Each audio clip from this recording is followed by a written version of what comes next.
They are a hybrid of all kinds of hybrids of dogs, I guess, and they are specially trained to serve the Israeli military. You don't see them walking in the streets of Tel Aviv or Yerushalayim. They are, I guess, military dogs, but they're known as Canaanites. If you're interested in military and in animals, which I am, the military somewhat, but the animals definitely, check out the name Canaanite. Canaanite dogs are Israeli military dogs. They look like German shepherds. They're not. I don't know what they are. They're a hybrid of a native animal. I don't know what to make of it. And they are known as Canaanites, the Canaan. I don't know how they got that name, except the land of Canaan, I guess. Anyway, military animals are very faithful to the owners, and they will stay with them, and they will not leave no matter what happens, etc. I have animals in my own home and my own dog. If my wife leaves the house for 1 second, this dog just screams. Admittedly, he's getting old, Ori, but that's the way it is. Anyway, if you don't have animals at home, you can't appreciate what I'm saying, and therefore get an animal and learn how to take care of it. They love Shabbos meals, by the way. They definitely come right for the meal. They'll let you know it's time to have the Shabbat meal, etc. Anyway, let's get back to our Hebrew, page 97. And I guess here the blanks appear before all the direct objects. Insert the particle et whenever it's required. Again, et is used before direct object, which is definite, and also before a proper noun. That might be the definite article. That might be the direct object. All right, Ellie, why don't you start it off for us? Page 97. Read the sentence, fill in the word et if you think it belongs. Go.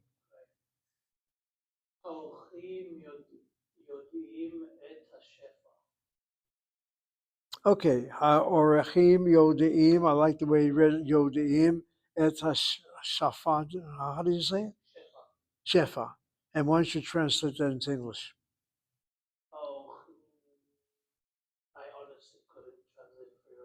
Do you know how to translate the word Orechim? Interesting. Well, the last word is Safa. That's number one.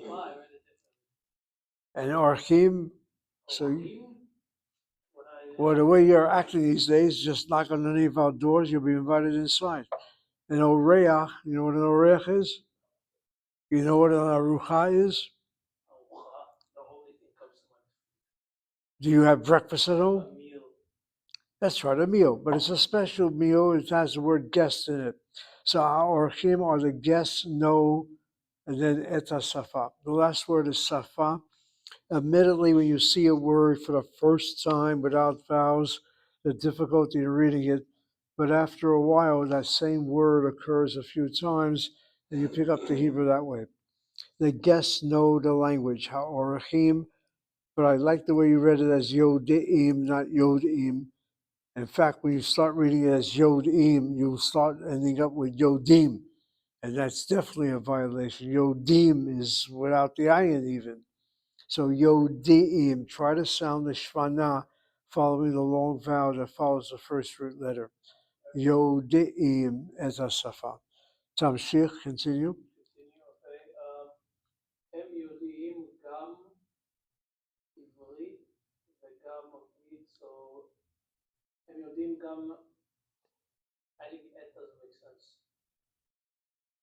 All right, would you say gam et ivrit v'gam et anglit?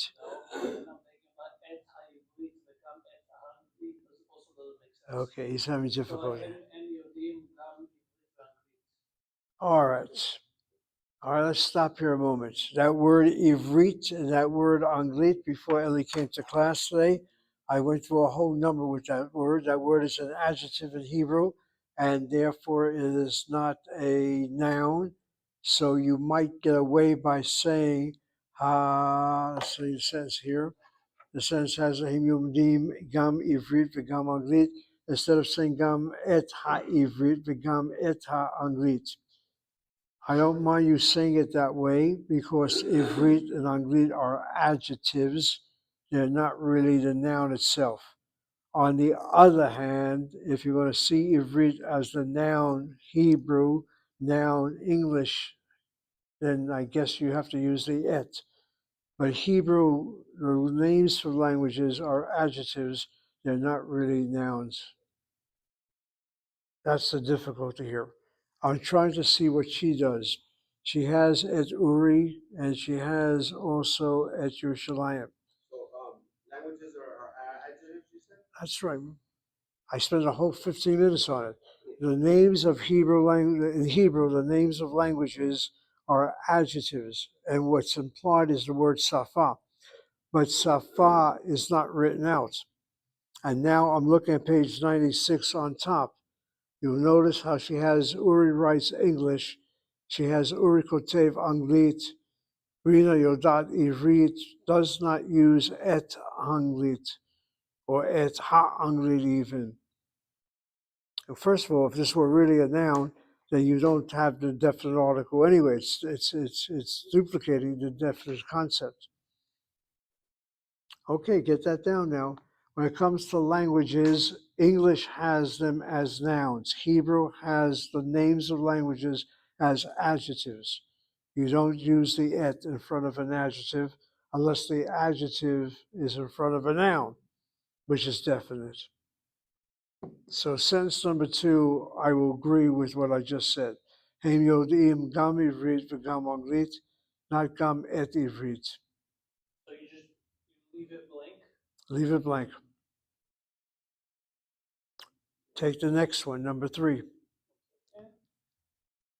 Writing that down. Okay, 3. אורי כותב את השירים וסיפורים.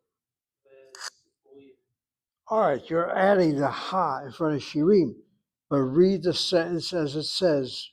Blanks appear before all direct. Insert the particle whenever it's required. Don't insert anything, just read the sentence and tell me if et should go in there. So it sounds like you have to put in it. Okay, I thought you had to put it in the exercise. I didn't know it was like if it needs it or not. I'm not sure I even hear you. Okay, it's okay, I'll just repeat it.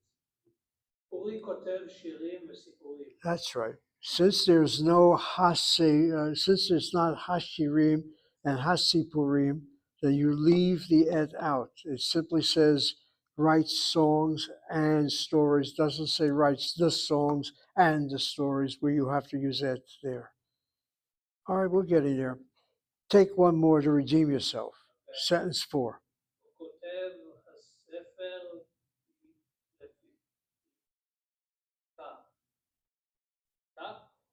Physica. פיזיקה. הספר לפיזיקה. הוא כותב את הספר, הוא כותב את הספר לפיזיקה. Okay, here you definitely use et. Why so? It says has sefer. He writes the book for philosophy, for physics. Who kotev et sefer lefizika. All right, we're getting there. Hana tamshichi. התלמידים לא לומדים מתמטיקה באוניברסיטה. Okay, התלמידים לא לומדים מתמטיקה באוניברסיטה. very good. What Hana did was to read the sentence as written, and then she inserted what should be done or not be done. Hatalmidim lo lomdim. Do not study mathematica. It doesn't say the mathematics, so you don't use it, but università. That word lo, by the way, let me say something about this because Edna Coffin is a little different than I am. She is Israeli. She taught for many years at the University of Michigan. She doesn't bother to tell people that the word lo and the word ain are different words. Where back in the day when Edna and I studied Hebrew together, we didn't, but she's my age, a little older than I am, I think. Anyway, that word ain was always the word used for the present tense, not the word lo. Lo is used only with verbs, only with poalim.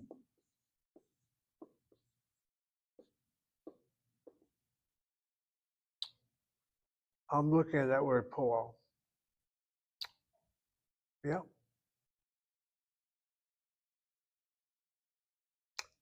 I got to double check that spelling of the word poalim. But anyway, the Lo is used with verbs. If the verb is in the present, in the past tense, in the future, you use the word lo, lo, lo, lo. The verb in the present tense, you use the word ein. Ein is always used with nouns. Ein sefer al shulchan, ein yiladim bakita, this type of thing. And you notice here that she's using the word lo in regard to a verb, as if to say the so-called present tense is really a verb. It is not, but Israeli Hebrew no longer uses that ein word with the so-called verb in the present tense. Literary Hebrew does, biblical Hebrew does, contemporary spoken Hebrew does not. Just bear with me a second. I want to check that word poal, if he has the plural of it. And the reason why I want to check it is because there's something peculiar to how I vocalize that word.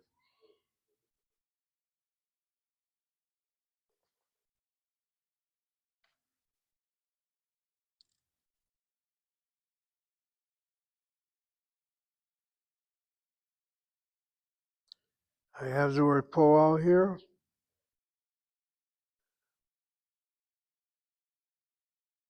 Doesn't bother to give poal, leave in the plural. Okay. All right, here's a word. Yes, he does give the word. Pe'alim. Okay, people.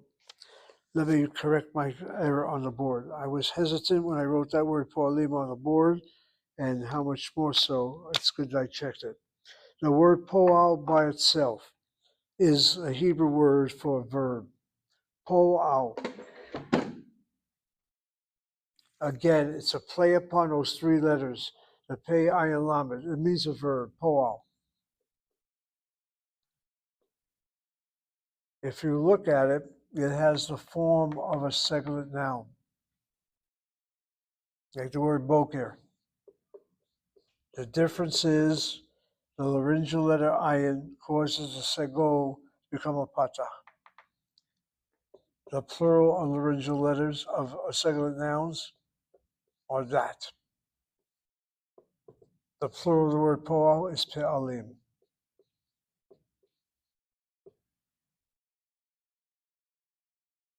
I am being affected by my students. I'm spelling the way you spell. I took the word poal, I made a plural poalim like this. I saw a problem immediately.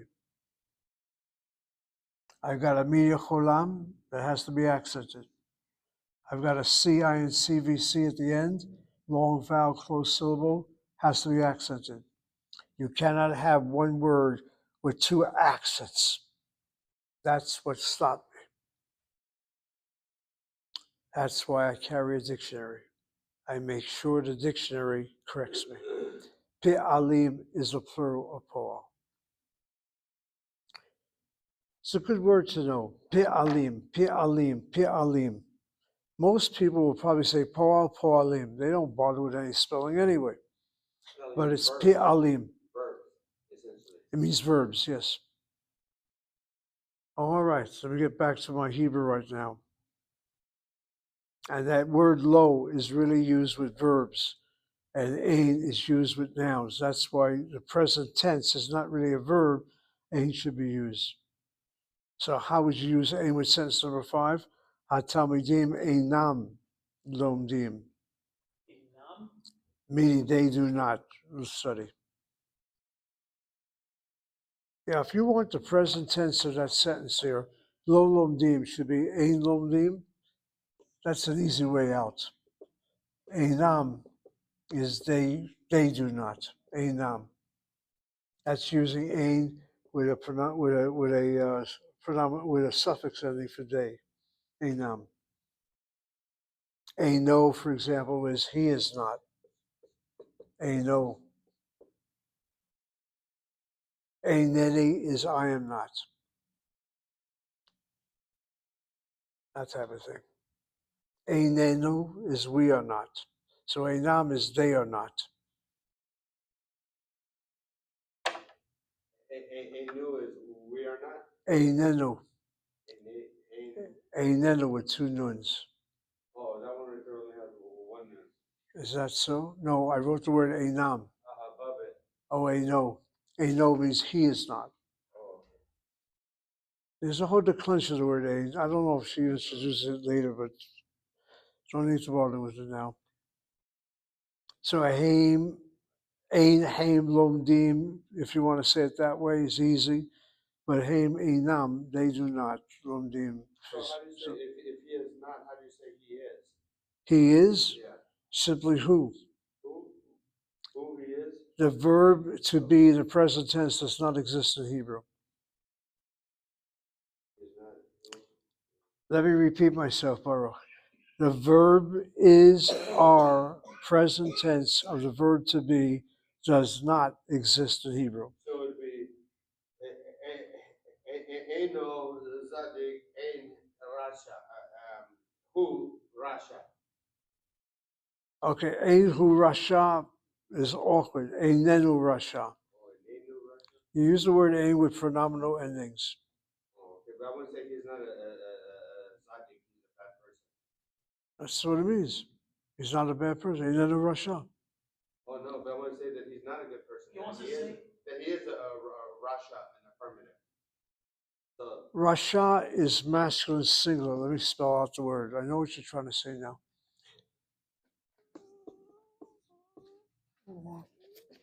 Just bear with me.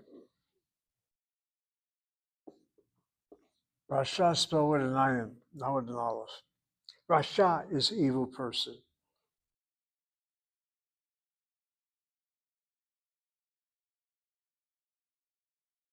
And the point I want to make, and maybe I can make it very strong right now, is that the verb to be, if it does not exist in the present tense in Hebrew, then that should be a clear sign that Hebrew doesn't have a verb in the present tense.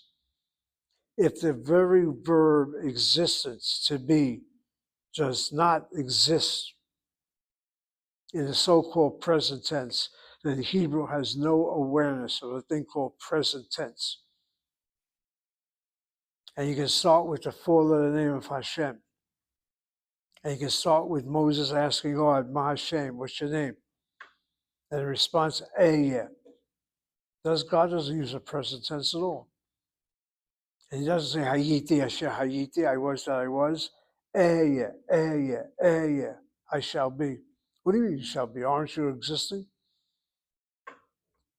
And that's where the Amalek talk comes in. As Israel is, God shall be known. And why Baruch, you have that name blessed? Because it's literally impossible even to think this, that there never will be a Jew. If that ever should be, there will never be God. What are you talking about? Are you crazy? God is God is God. But the awareness of God, who he represents, what he represents, cannot be without Israel.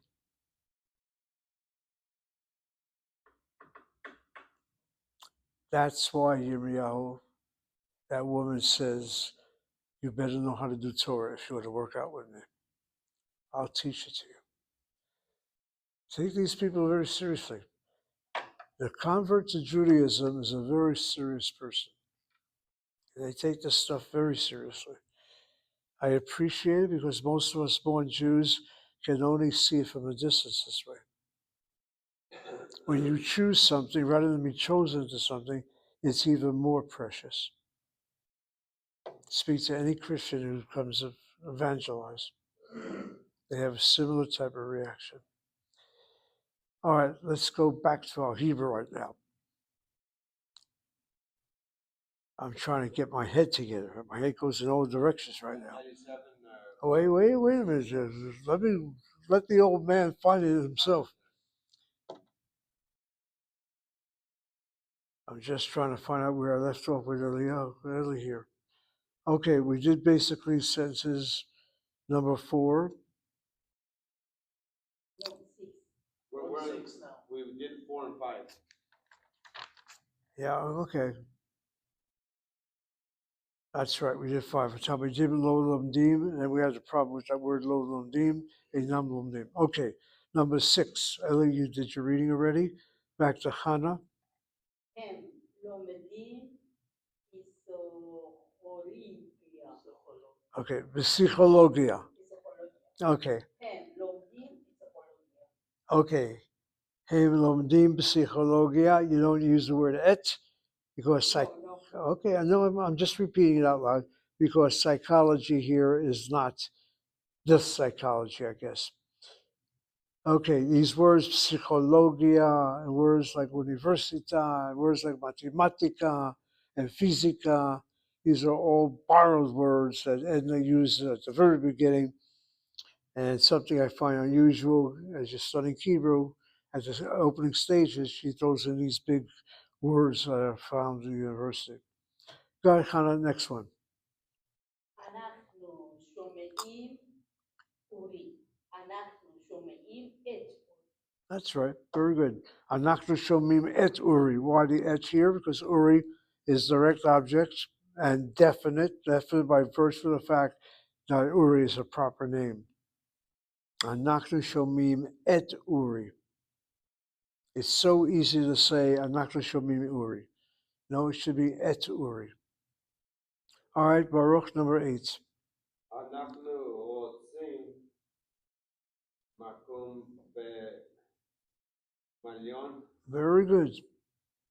Are you going to add the word et or not? And you know what it says, I would guess, low. No, okay. Anachnu rotzim, we want a place at the hotel. It's interesting, Baruch, of all the sentences you read this hour, the one you got down, perfecto, is the one that translates, we want a place at the hotel. That's what I need. Are you going to spend the night somewhere?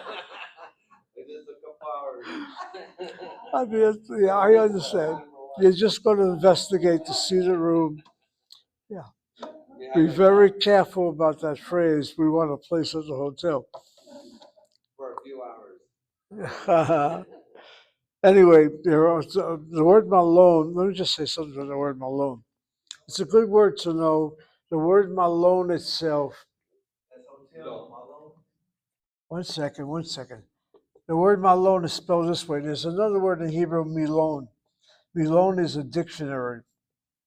If you take out if you don't write with the vowels, then the malon and milon words look the same, I guess.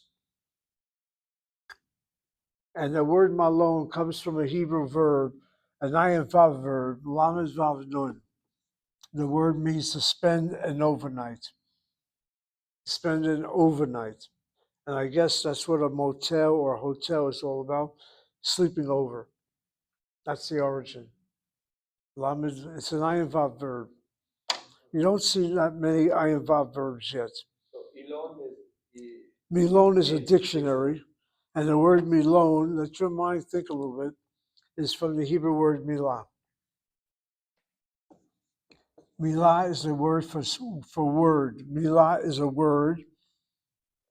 And here's a good example, another example, where the singular and the plural appear to be of two different genders. Milah is the kamate, looks feminine. The plural is not milot. The plural is milim. The word looks very masculine in the plural. The word is treated as feminine if given two genders appear, you follow the gender of the singular. I'm not gonna look at the video. Okay, is that clear? So you have milah, milim, and malon. And lalun, to spend a night, is milon, is malon. Hotel or motel, I guess. If you want the Aramaic word, is aksanya. Aksanya is an inn, I-N-N, aksanya.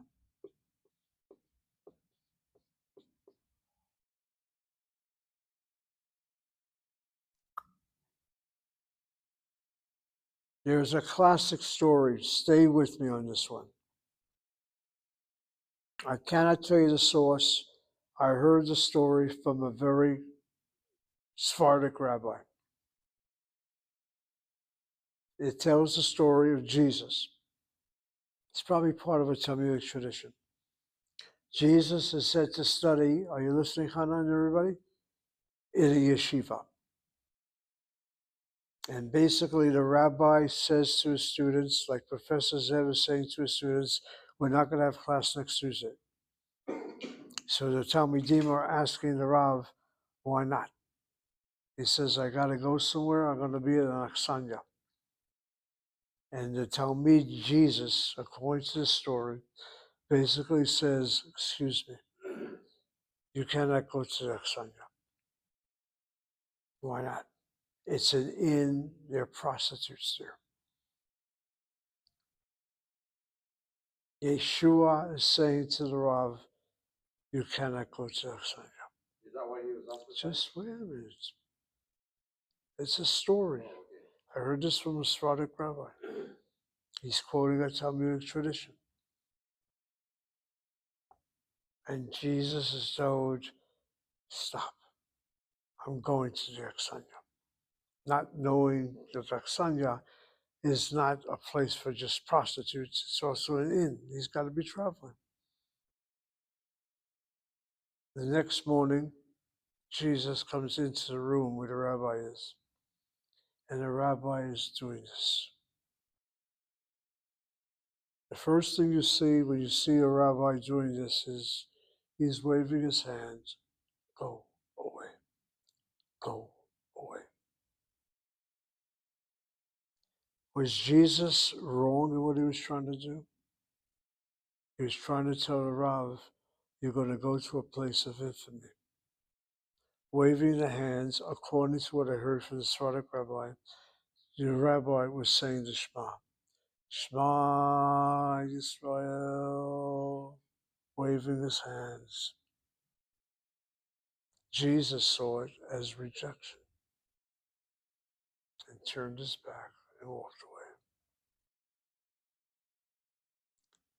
This rabbi is the head of the largest Sephardic synagogue in New York City. Several years ago, with COVID and everything, he wrote that story up in the New York Times or wherever I saw it. It's an unusual story. I've never heard of this before. Naksanya is also a place where Joshua, and the Meraglim were. They were at the inn. The innkeeper was a prostitute. According to our tradition, she turned from her ways. She was the one that saved Israel in the sea. Yeah. The ideal woman. Anyway, Aksanya is that word, an innkeeper. What's interesting, let me just get into something. What's interesting is that word mazon. The Birkat Mazon, you say the grace after meal, that word mazon. Are you listening, children? That word mazon has the same root as zona.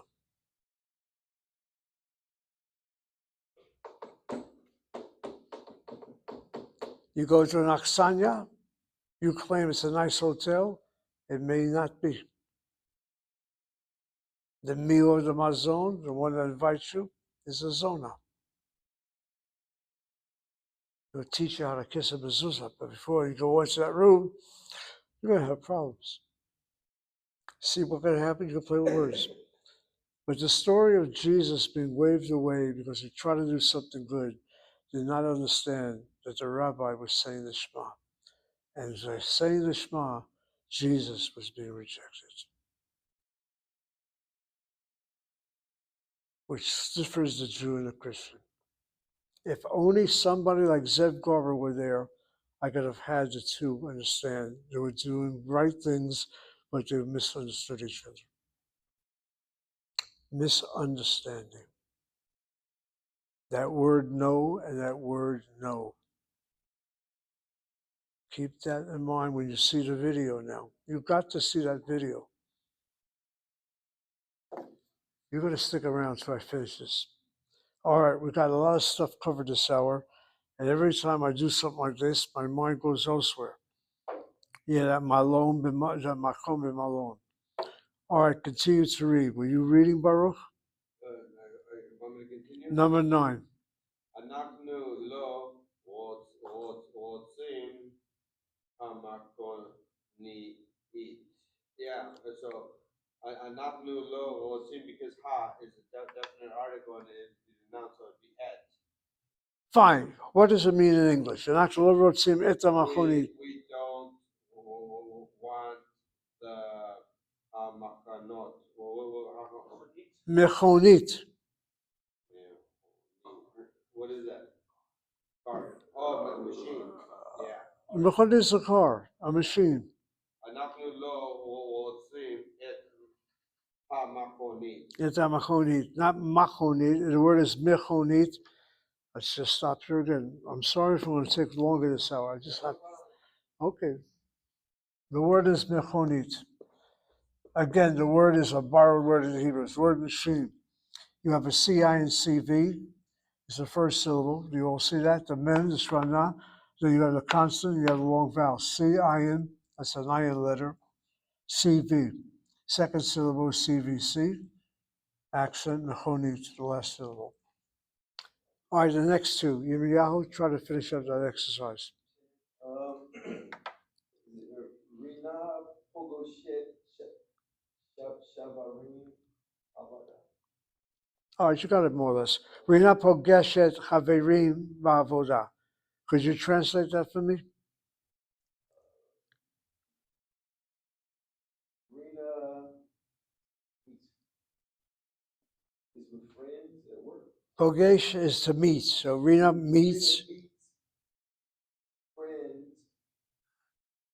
at work. That's right. The word is ba'avoda. Okay, let's just look at that word a second and let me show you another problem with Hebrew. The word as a noun is avodah. Avodah can mean work. Avodah can also mean religious work. That's why we refer to the religion that's not Judaism as avodah zarah, foreign work, strange work, avodah. Now, if I want to say at work, if I say the letter bet, normal pointers with a shvana, two shvanaim cannot go together. The shvana nachatapata, the bet will take over the sound of avodah, and it will be ba'avodah spelled this way. Ba'avodah. What if I had the word the work? The work would be ha'avodah. The hay is pointed with a kamatz. Can I have a patak before the original iron? Increase the patak to a kamatz. At the work, the bet comes along, strikes out the hay, takes over the miya kamatz. So there are two ways of saying that. There's one way of saying it, ba'avodah and ba'avodah. One means at work, the other means at the work. I don't know which one is wrong, which one is meant here. She just writes it out without vowels. Is that clear to everybody? Can you either spell it as ba'avodah with a patach or ba'avodah with a kamatz underneath the bits? Take the last sentence, Yirmiyahu. So we don't write it for this one? No, Yirmiyahu, continue. Number 11, he pogeshet. But 10 was No, at. 10 was at, yes. Do we add? 10 Oh, I see what you're saying. Sentence number 10, Rina pogeshet chaverim ba'avodah. Has nothing to do with ba'avodah. No et. It says, it doesn't say ha-chaverim, it doesn't say they're friends. It simply says friends. So Rina pogeshet chaverim ba'avodah. I was playing upon the word ba'avodah. Is it with a patach underneath the bed, or is it with a kamatz underneath the bed? One would be at work, one would be at the work. As far as the filling goes, no et. It says chaverim, not ha-chaverim. All right, Jeremiah, take the last one, number 11.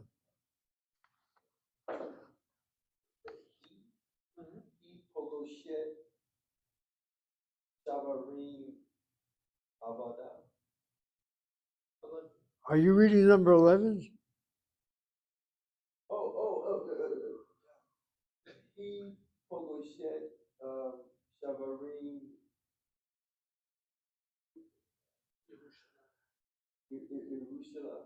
Yerushalayim. Okay. Okay, just 1 minute.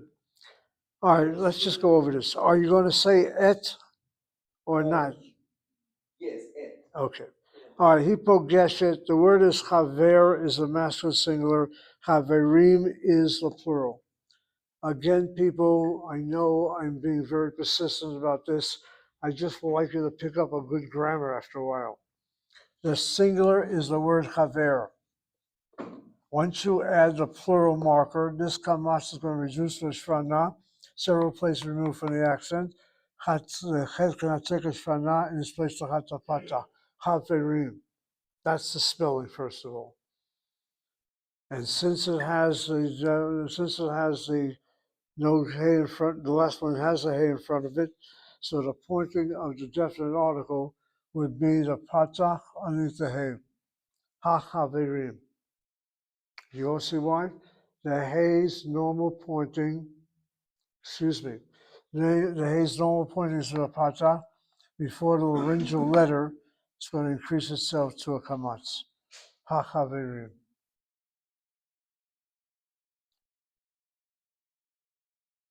Let me make sure I got that straight.